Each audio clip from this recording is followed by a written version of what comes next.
ସରସ୍ୱତୀ ସଂସ୍କୃତ ଭାଷା ସୋପାନମ୍ 1।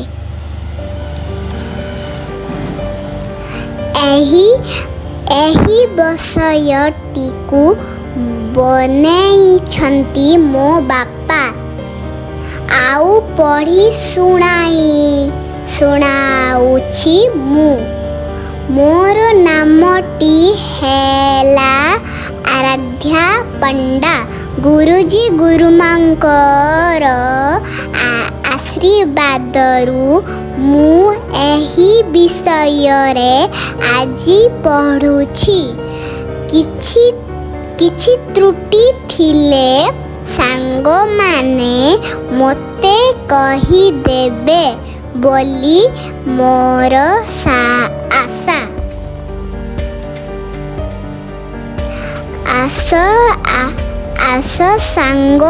ଆସ ସାଙ୍ଗମାନେ, ଆଜି ଆମେ ସଂସ୍କୃତ ବହିରେ ଥିବା ପରିବାର ବିଷୟରେ ପଢ଼ିବା ଓ ପରିବାରରେ ଥିବା ସବୁ ସଦସ୍ୟମାନଙ୍କୁ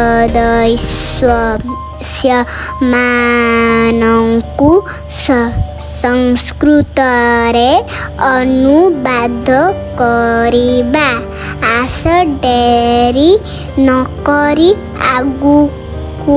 ଆଗକୁ ବଢ଼ିବା। ସରସ୍ୱତୀ ସଂସ୍କୃତ ଭାଷା ସୋପାନମ୍ 1।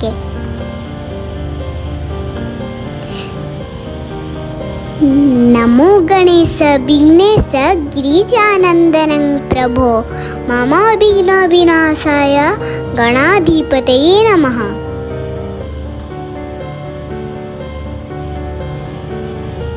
देवताः ब्रह्मा विष्णु महेश्वर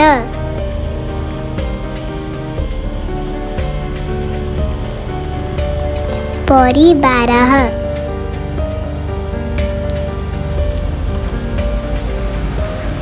जेजे संस्कृत रे कहन्ति पितामह। जेजेमा को संस्कृत रे कहन्ति पितामही।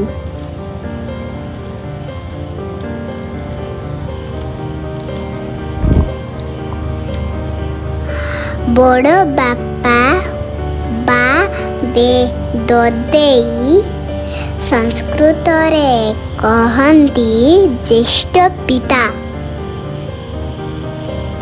बापा को संस्कृत रे कहन्ति पिता। पियूसी को संस्कृत रे कहन्ति पितृसोषा। सान बापा बा कका पितृव्यः।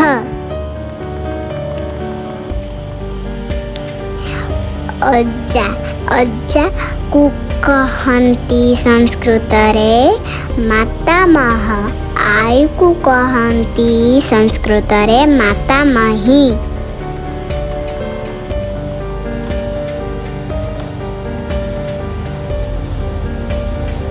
मामू को कहन्ति संस्कृत रे मातुलः। माँ को कहन्ति माता। मौसी को कहन्ति संस्कृत रे मातृसोषा।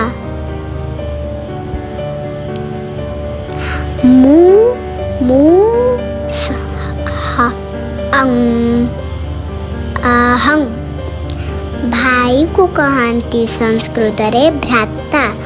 भौणी को कहन्ति संस्कृत रे भगिनी।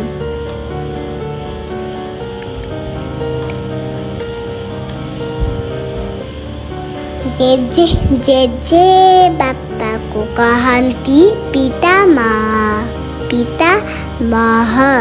जेजे माँ को कहन्ति संस्कृत रे पितामही।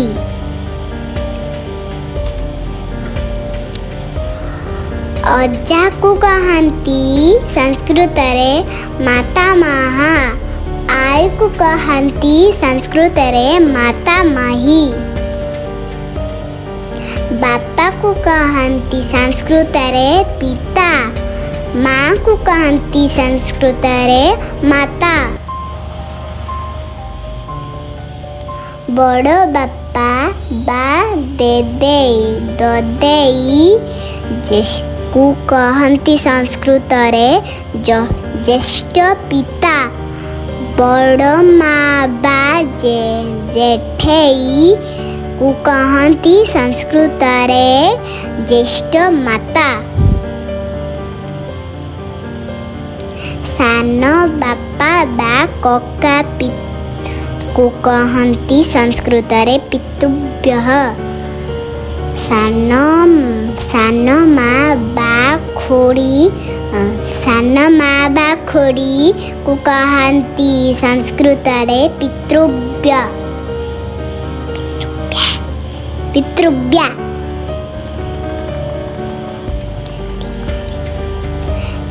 पीयूसी को कहती संस्कृत रे पितृसोषा।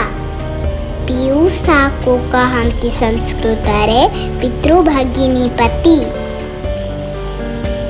माउसी को कहती संस्कृत रे मातृसोषा। मौसा को कहती संस्कृत रे मातृभगिनी पति। आस अभ्यास करिबा। आज आमे कौन शिखिले। पितामह पितामही। ज्येष्ठ पिता ज्येष्ठ पिता ज्येष्ठ माता पिता माता। पितृसोषा पितृभगिनी पति। पितृभ्यः पितृभ्या। मातामह मातामही। मातुलः मातुलः माता पिता। माउसी मातृभगिनी पति। परवर्ती भिडियोरे आमे खाद्य गुड़िकु संस्कृत रे अनुवादरिबा। भिडियोटी भल लागिले एहाकु निश्चित शेयर वो लाइक करिबे बोली आमर आशा। नमस्कार। जय जगन्नाथ।